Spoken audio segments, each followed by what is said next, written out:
Morning Indonesia. Morning Indonesia, apa kabar semuanya? Halo, kembali berjumpa dalam acara Morning Indonesia produksi VOA Indonesia yang kembali kami bawakan untuk menemani pagi Anda. Saya Aryatna Budianto di negara bagian Virginia. Dan saya Ian Umar dari Washington DC. Semoga semangat pagi ini bisa menular kepada pemirsa semua. Kita terus semangat. Walaupun di pagi hari ini saya tetap disibukkan dengan menyiapkan makan pagi. Selalu ya Ian nih, luar biasa. Jadi Ian, sambil menyiapkan makan pagi, kita juga menemani para pemirsa di rumah masing-masing dengan tentunya berbagai liputan yang menarik dan juga terkini dari Amerika Serikat, Ian. Ya, benar sekali. Saya bisa update kepada pemirsa Morning Indonesia kalau selama semingguan ini lebih kita bisa lihat bahwa di Amerika diramaikan dengan yang namanya demonstrasi atau protes Black Lives Matter, unjuk rasa. Dan ini sudah sudah minggu kedua dan bertepatan juga dengan acara memorial jenazah dari George Floyd ini yang sudah dilakukan pertama di Minnesota atau di Minneapolis dan kemudian dilanjutkan di North Carolina dan minggu kemarin ini juga sudah dilakukan pemakaman di Houston, Texas. Acaranya berlangsung hikmat dan peaceful, damai, dan protes-protes ini masih berlangsung secara damai di Amerika, pemirsa. Ya, betul sekali. Dan yang juga masih menarik perhatian orang-orang di seluruh dunia adalah fakta bahwa Amerika Serikat masih menjadi negara dengan kasus positif corona terbesar di dunia. Ya, benar sekali Ana. Dan selama minggu ini kita juga terus diupdate dengan suasana protes yang seperti apa di Amerika dan juga mendunia gelombang protesnya sampai ke berbagai negara juga ada di Inggris, di negara-negara Eropa lainnya dan juga di Asia juga sudah ada gelombang yang namanya protes secara damai ini, Black Lives Matter. Dan seperti apa sih untuk update-nya suasana di Amerika? Kita juga ada update mengenai para sukarelawan ya Ana ya? Betul, jadi mereka ini, warga ini selain berunjuk rasa, mereka juga punya kesadaran untuk membersihkan lingkungan, terutama yang sempat rusak, terjadi sejumlah insiden kerusuhan. Tapi rata-rata unjuk rasa yang berlangsung di 50 negara bagian di Amerika Serikat ini berlangsung damai ya, Ian? Iya, benar sekali pemirsa. Untuk mengetahui update-nya kita lihat liputan berikut ini.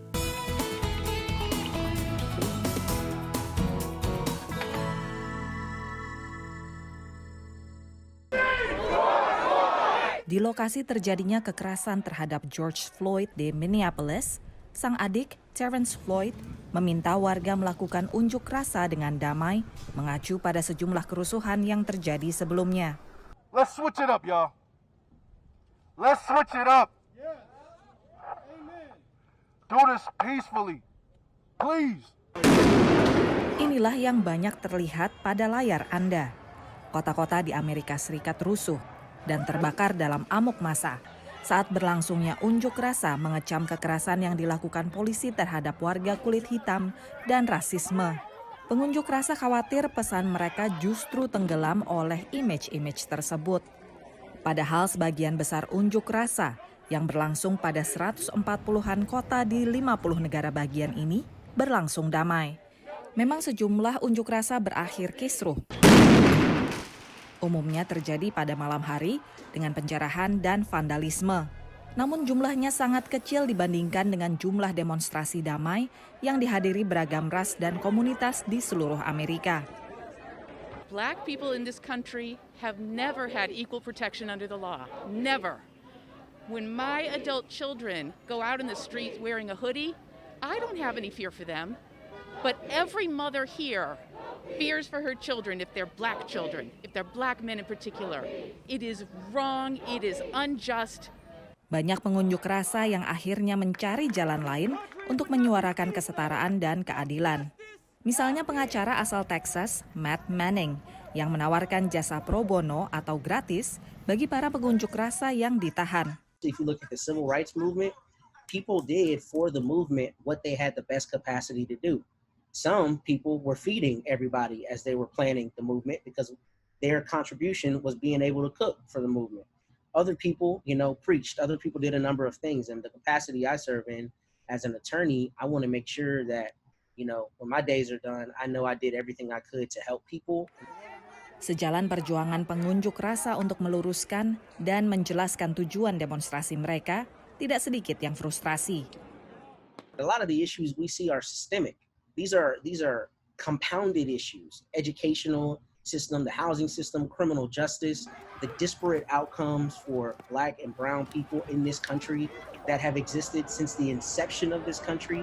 Mereka menyebut tekanan selama puluhan tahun tanpa perubahan telah mencuatkan kekerasan dalam unjuk rasa kali ini. Para kritikus berpendapat kepemimpinan Amerika Serikat saat ini tidak membantu warga dalam upaya mencari keadilan dan menyembuhkan luka sejarah. Dari Washington DC, VOA.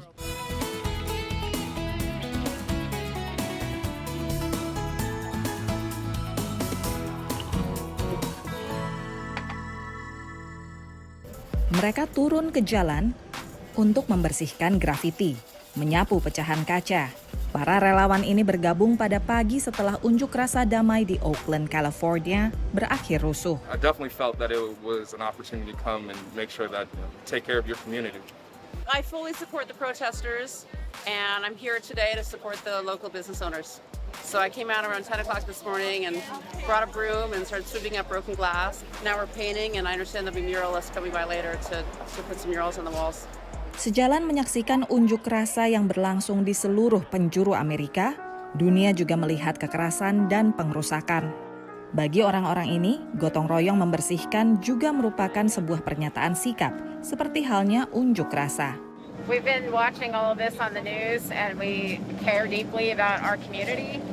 We both live just down the street and we're out here bringing our own supplies and doing what we can to clean up. Sebagian khawatir bahwa pesan yang ingin disampaikan pengunjuk rasa terdistorsi oleh image kekerasan dan kerusakan. There's a big difference between protesters, rioters, and looters. They're almost, the way the story, the narrative being written right now, it's almost that they're synonymous, all three together.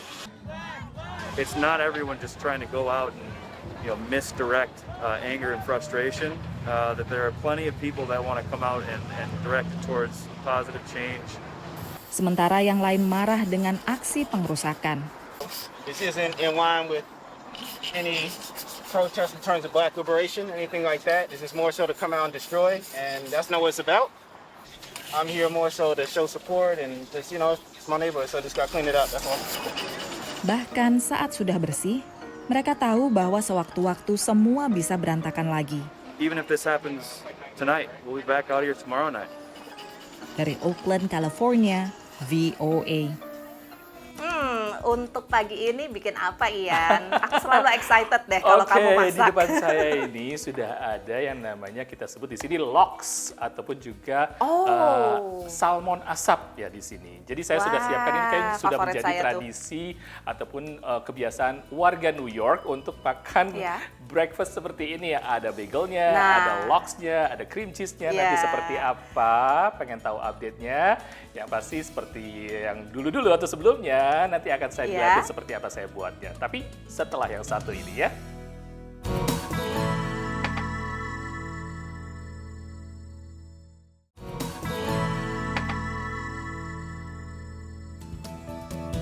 Pemirsa Morning Indonesia tahun 2020 ini sangat berkesan bagi para wisudawan ternyata. Karena mereka sudah berharap-harap untuk di wisuda ya, acaranya biasanya meriah, tapi ternyata acaranya berubah harus virtual. Dan ini dialami oleh semua lulusan tahun ini ya.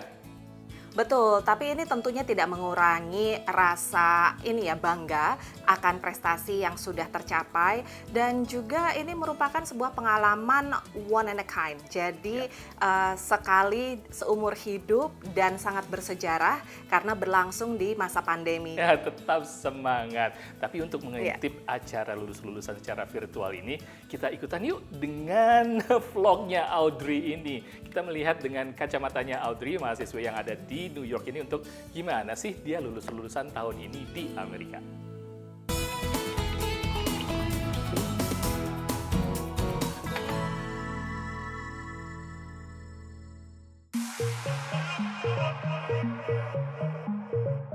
Hai semuanya, nama aku Audrey.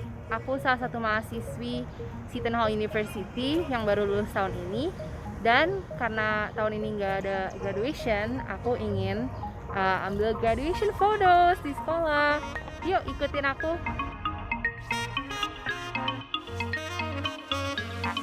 Bisa dilihat di sini, aku sekarang benar-benar sendiri banget, nggak ada orang, semuanya sepi. Pokoknya benar-benar sendiri karena memang sekolahnya tutup dan nggak ada murid yang lagi di kampus. Makanya aku lagi nggak pakai masker sekarang. Satu hal yang unik mengenai Seton Hall University adalah kita punya satu tempat yang dinamain The Seal. Apa sih The Seal itu? The Seal itu adalah tempat di mana kita semua yang ke Seton Hall University nggak boleh injek sama sekali. Kenapa? Karena mitosnya adalah siapapun yang injek The Seal itu nggak akan graduate on time. Jadi lucunya itu kalau misalkan setiap kali kita ada yang jalan deket The Seal, pasti selalu ngelewatin itu. Jadi ini aku akan pertama kali injek The Seal. I'm so excited. I've waited 4 years for this. Oh, I did it!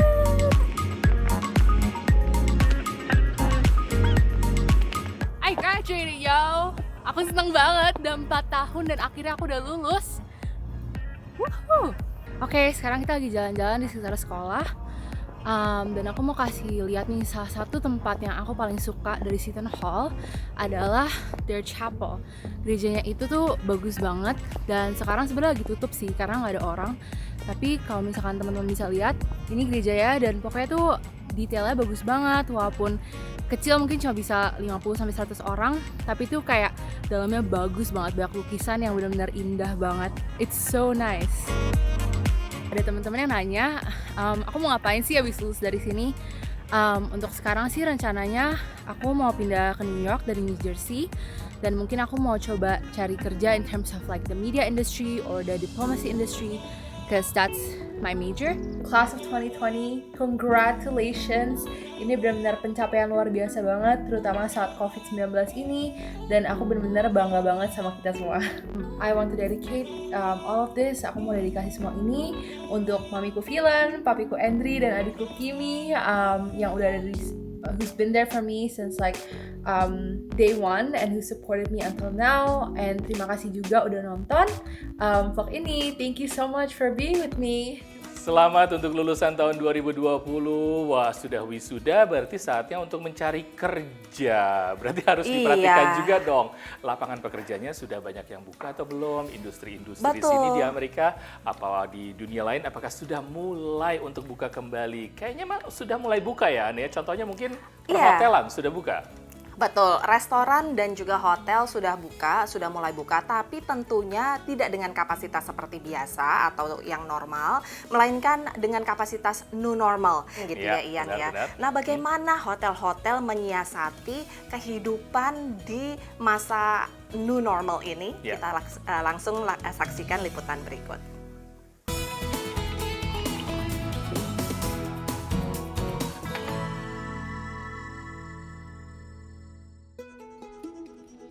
Hotel-hotel yang tutup akan buka kembali di Amerika, tapi keadaan akan berbeda. Mengawali pembukaan adalah jaringan hotel ikonik seperti Four Seasons dan Hilton. Four Seasons has aligned with Johns Hopkins University to come up with a new, they're calling it Stay Safe, some sort of a safety program. Hilton has an alliance with the Mayo Clinic. So hotels have already put out protocols for their hotels to follow. Asosiasi Hotel dan Penginapan Amerika menyusun rekomendasi khusus mengenai pembersihan kamar hotel. Setelah kamar dibersihkan akan disegel dan hanya tamu yang bisa membuka segel saat masuk kamar. Area publik di hotel juga harus dibersihkan beberapa kali sehari. Layanan cuci baju untuk tamu hotel juga akan diperlakukan berbeda. The guests' laundry will be washed by one person wearing gloves and mask, put into plastic bags and taken up to the room. Semua kontak antara tamu dan staf akan dikurangi seminimal mungkin. Check-in dan pembayaran akan dilakukan secara online atau daring. So pretty much now you can check into the hotel using your phone. You check into your room using your phone. Everything that works in the room from your TV, etc. could be done on your phone. And you're very much not sort of touching anybody. Tindakan pengamanan mendorong hotel untuk menyingkirkan dekorasi yang tidak perlu. Sebuah jaringan hotel di Costa Rica misalnya memutuskan mengurangi jumlah barang di nakas. If you look at a night table in a normal hotel, you know, there might be an alarm clock, there might be a pen and paper, there might be a directory. Restoran hotel juga harus mengubah cara beroperasinya. Meja restoran ditempatkan dengan jarak 2 meter. Menu akan berubah dan layanan prasmanan akan dihapus. We won't have menus that we give to the guests, so they will be mostly on boards. You know, we'll show it to them. Sebuah hotel kecil untuk keluarga di negara bagian Massachusetts punya cara unik untuk menyajikan sarapan. Mereka menyiapkan keranjang piknik berisi sarapan kesukaan tamu yang bisa dipesan sebelum tiba dan kemudian dinikmati di area hotel dalam suasana piknik. Sementara itu, Las Vegas menjadi salah satu kota pertama di Amerika yang mulai menerapkan aturan baru untuk hotel. Mayoritas hotel di Amerika berharap bisa buka kembali pada bulan Juli meski hanya boleh menerima 50% kapasitas tamu dibanding sebelum pandemi. Dari Arlington, Virginia, saya Helby Yohanes dan tim VOA.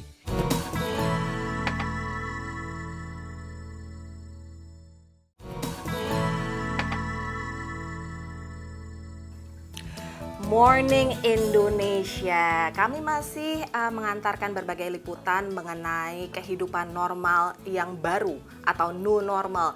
Kalau di Amerika Serikat, ini kebetulan minggu ini biasanya, nggak di semua sekolah ya, tapi rata-rata sekolah di Amerika Serikat inilah minggu terakhir dari tahun ajaran yang sekarang.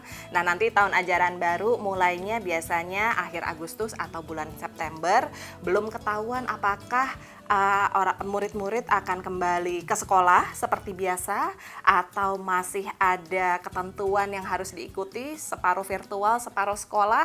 Kita lihat aja nanti, Ian. Iya, berbagai adaptasi juga dilakukan di belahan dunia lainnya, seperti contohnya di Korea, mereka sudah mulai masuk, anak-anak SMA sudah mulai masuk, dan dengan aturan-aturan yang baru, dan juga di Prancis mereka sudah mulai masuk, di berbagai negara Eropa juga sudah mulai masuk. Tentunya dengan aturan-aturan new normal yang baru. Nah, kalau di Amerika kayaknya fokusnya masih tetap kepada yang namanya belajar daring ataupun online learning ini ya. Betul, ya betul. Dan ini ada berbagai triknya ya ternyata ya. Langsung aja kita ketemu dengan reporter VOA Vina Moptadi yang akan menjelaskannya.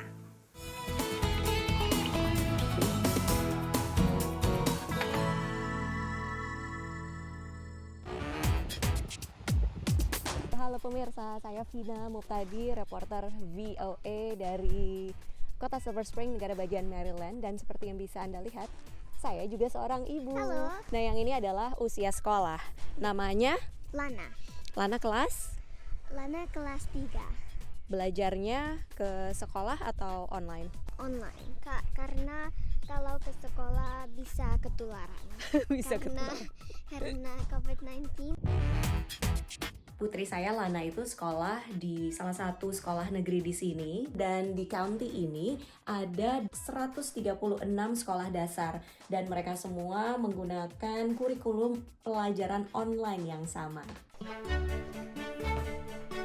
Jadi pihak sekolah sih lumayan memberikan beberapa kemudahan ya untuk melakukan online learning.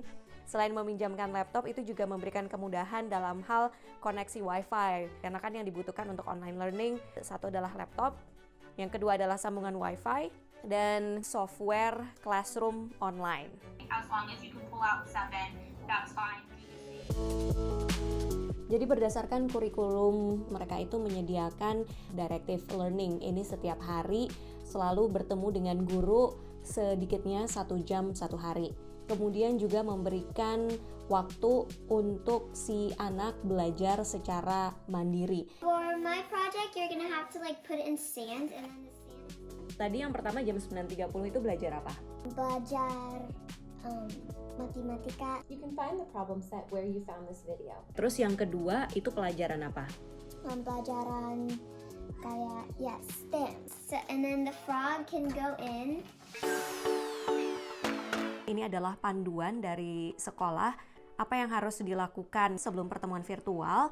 Terus setelah pertemuan secara online, pihak sekolah ini kemudian juga mengeluarkan panduan isinya tentang online learning information. Lebih suka belajar di sekolah atau belajar di rumah? Belajar di sekolah karena kalau di rumah sometimes you're kind of bored. Dan ke sekolah ada teman-teman. Today, I am announcing the closure of schools for the remainder of the 2019-20 academic school year. Jadi pada hari Rabu tanggal 6 Mei 2020, pejabat dari Montgomery County Public School ini memutuskan untuk menutup sekolah hingga akhir tahun ajaran ini. Jadi sepertinya kami harus melakukan online learning lebih lama lagi.